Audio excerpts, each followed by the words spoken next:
Hi friends, ఎలా ఉన్నారు? ఇప్పుడు మనం ఈ వీడియోలో బాహుబలి ప్రపంచాన్ని చూడబోతున్నాం. ఎలాగైనా మిమ్మల్ని బాహుబలి ప్రపంచంలోకి తీసుకెళ్తాం. బాహుబలి 1, బాహుబలి 2 ఆధారంగా ఈ బాహుబలి పార్ట్ 3లో చూపించడం జరుగుతుంది.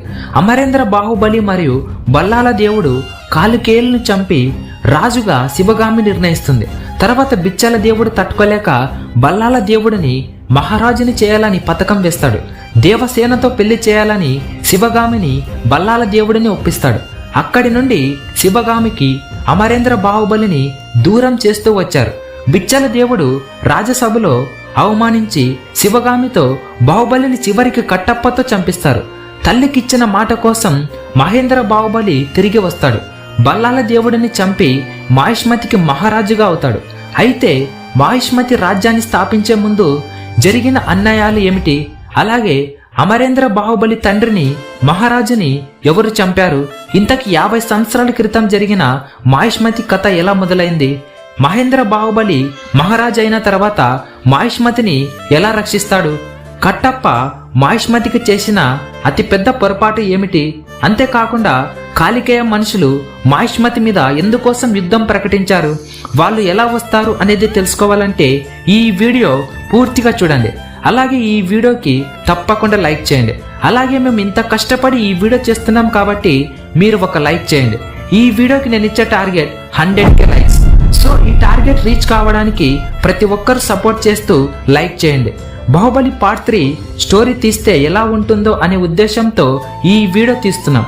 సో లైక్ చేసి సూపర్ స్టోరీ అని కింద కామెంట్ చేయండి. ఇక లేట్ చేయకుండా స్టోరీలోకి వెళ్ళిపోదాం. Let's start our Baahubali part 3. Mahishmati పెద్ద స్థావరాలు కాలికేయుని వధించి మాహిష్మతి శక్తివంతమైన రాజ్యంగా ఎదిగింది. మహేంద్ర బాహుబలి మహారాజైన తర్వాత రాజ్యంలో అన్యాయం అధర్మం ఉండకుండా చేస్తానని, అధర్మం చేసిన వారి తలని పాతాళానికి ఏడేలా చేస్తానని శివగామి దేవి సాక్షిగా ప్రమాణం చేస్తాడు. పట్టాభిషేకమైన కొంతకాలానికి మహేంద్ర బాహుబలి మరియు కట్టప్ప దేశ పర్యటనకు బయలుదేరతారు. అలా ప్రయాణంలో పెద్ద సరస్సులు, మంచుతో కూడిన పెద్ద చెట్లు కనిపిస్తాయి. అలా వెళుతూ ఉంటారు. మహేంద్ర బాహుబలి కట్టప్పను ఇలా అడుగుతాడు, తాత, మాహిష్మతి గురించి నువ్వు చెప్పాల్సింది చాలా ఉంది, అలాగే నాకు తెలుసుకోవాలని ఉంది అని అంటాడు. అప్పుడు కట్టప్ప మాహిష్మతి గురించి చెప్తాడు.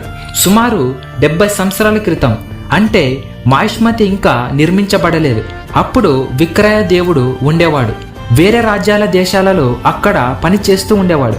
కానీ ఆ రాజ్యాలలో చాలా హింసించేవారు. అధర్మం అన్యాయం ఎక్కువగా ఉండేది.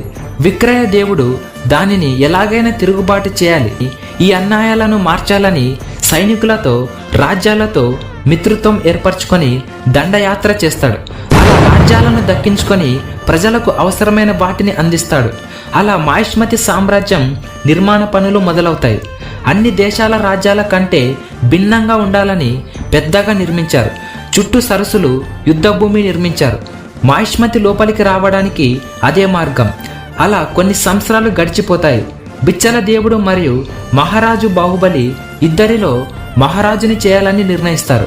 బిచ్చల దేవుడికి కాకుండా బాహుబలిని మహారాజుగా ప్రకటిస్తారు. అప్పటి నుంచి ఎలాగైనా సింహాసనాన్ని అధిష్ఠించాలని బిచ్చల దేవుడు కసిగా ఉంటాడు. అలా కొన్ని రోజులు గడిచిపోతాయి. మహారాజుని చంపేయాలని అనుకుంటాడు. అప్పుడే బిచ్చల దేవుడు కావాలని మాహిష్మతికి సంబంధించిన రహస్యాలు అన్నీ బయటికి పోయేలా చేస్తాడు. అప్పుడు మహారాజు మొత్తం మాహిష్మతి ఉన్న సామ్రాజ్యం చుట్టుపక్కల నీరు ప్రవహించేలా చేస్తాడు. ఆ సరస్సు మాహిష్మతికి అడ్డుకోటగా నిర్మించేలా చేస్తాడు. అప్పుడు మాహిష్మతికి ఇతర దేశాల రాజులు వచ్చి మిత్రత్వం చేసుకుంటారు. అప్పుడు ఆ దేశాలపై యుద్ధాలు మొదలవుతాయి. మహారాజు వెళ్తాడు. ఆ యుద్ధాన్ని మహారాజు ఒక్కడే గెలిచేలా చేస్తాడు. ఆ తర్వాత మహారాజుకు ఆరోగ్యం సరిగ్గా లేకపోయింది అని కట్టప్ప మహేంద్ర బాహుబలికి చెప్తాడు. రాజనీతి విక్రమ దేవుడు చూసిన కష్టాలు మాహిష్మతిగా నిర్మించబడ్డాయి. మహారాజు ఆ యుద్ధంలో ఒక్క చిన్న గీత కూడా పడకుండా యుద్ధం గెలిచాడు. కానీ అనారోగ్యంతో మహారాజు చనిపోలేదు. బిచ్చల దేవుడు రాత్రి సమయంలో మహారాజు తింటున్న ఆహారంలో మత్తు కలిపి చనిపోయేలా చేశాడు. అందుకే బిచ్చల దేవుడికి రాజు పదవి అందుకే ఇవ్వలేదు. అవిటి బుద్ధి కారణమని కట్టప్ప అంటాడు. అలా దేశాలు దాటుకుంటూ కట్టప్ప మహేంద్ర బాహుబలి వెళ్తూ ఉంటారు. అంతలోపే మాహిష్మతి మీద కొన్ని దాడులు జరుగుతాయి. అక్కడ ఉండే ప్రజల దగ్గర సొమ్మును దోచుకొని వాళ్లను హింసిస్తూ అలా ప్రాంతంలో అన్యాయం మొదలవుతుంది. మాహిష్మతిలో ఇలా జరుగుతుందని తెలుసుకున్న మహేంద్ర బాహుబలి ఒక్కడే వేగంగా గుర్రం మీద తిరిగి వస్తాడు. వాళ్లను రాజ్యం నుంచి బయటికి పంపించేస్తాడు. అలా వెళ్ళిన వాళ్ళు సింగపురం దొంగల కోట అనే రాజ్యంలోకి వెళ్తారు. అక్కడ ఉండే ప్రజలు చాలా ప్రమాదకరంగా ఉంటారు. ఏదైనా అనుమానం వస్తే అక్కడే చంపేస్తారని అలా రాజ్యంలోనే ఉండిపోతారు. అంతలోపే కట్టప్ప మహేంద్ర బాహుబలి దగ్గరికి వచ్చి వాళ్ళని ఎందుకు పంపించావు, వాళ్లకు మన మాహిష్మతి స్థావరాలు రహస్యాలు అలాగే సైనిక ఆయుధాల గురించి మొత్తం తెలుసు. అలాంటి వారిని రాజ్యం నుంచి బయటికి పంపించడం వల్ల మన మాహిష్మతి రాజ్యానికి చాలా ప్రమాదాలు ఎదురవుతాయని కట్టప్ప అంటాడు. దానికి బాహుబలి, మన రాజ్యంలో ఉండే ఆయుధాలతో కాదు, కేవలం నువ్వుంటే సరిపోతుంది ఏ యుద్ధాన్నైనా గెలవడానికి అని అంటాడు. అలా కొన్ని నెలల తర్వాత రాజ్యంలోకి వర్తమానం వస్తుంది. ఆ వర్తమానంలో సరిగ్గా భాష అర్థం కాదు. కట్టప్ప ఇది కాలికేయ రాజ్యం నుంచి వచ్చింది అంటాడు.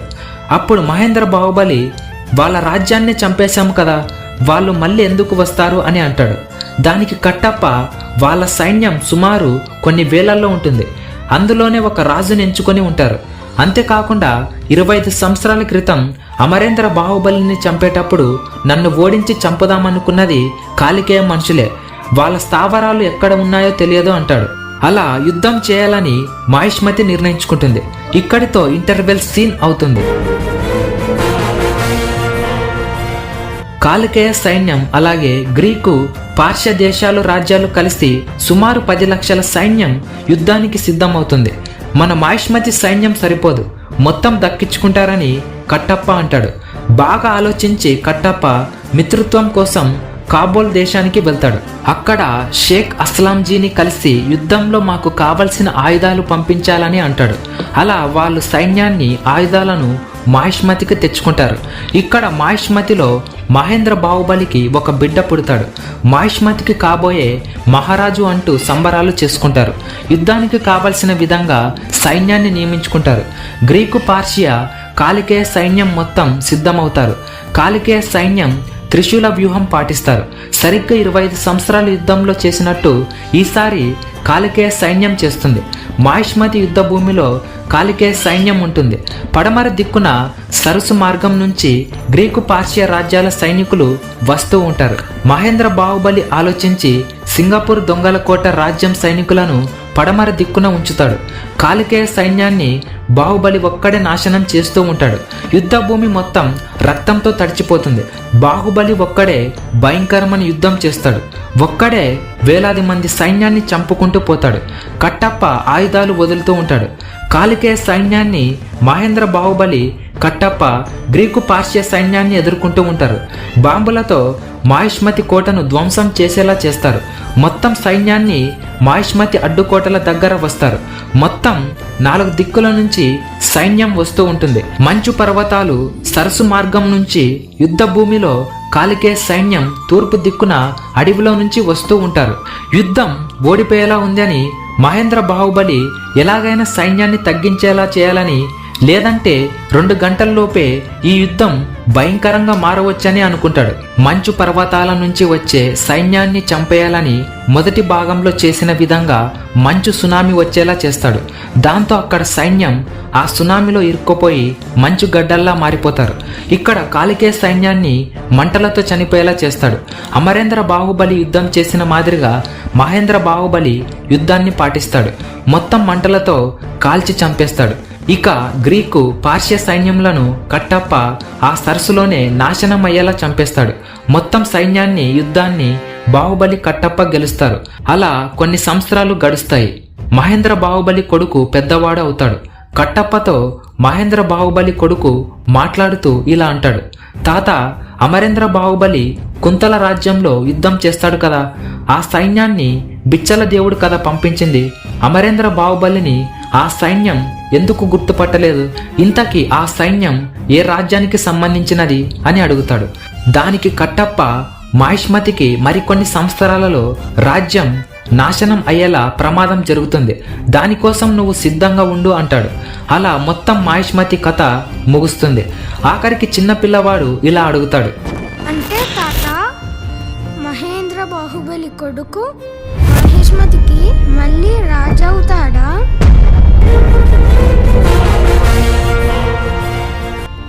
ఏమో శివయ్య మనసులో ఏటనుకుంటున్నాడో నాకేటెరక. సో ఇంతే ఫ్రెండ్స్, ఈ వీడియోని పూర్తిగా చూసినందుకు థ్యాంక్ యూ ఫర్ వాచింగ్. అలాగే ఈ వీడియో నచ్చితే తప్పకుండా లైక్ చేయండి.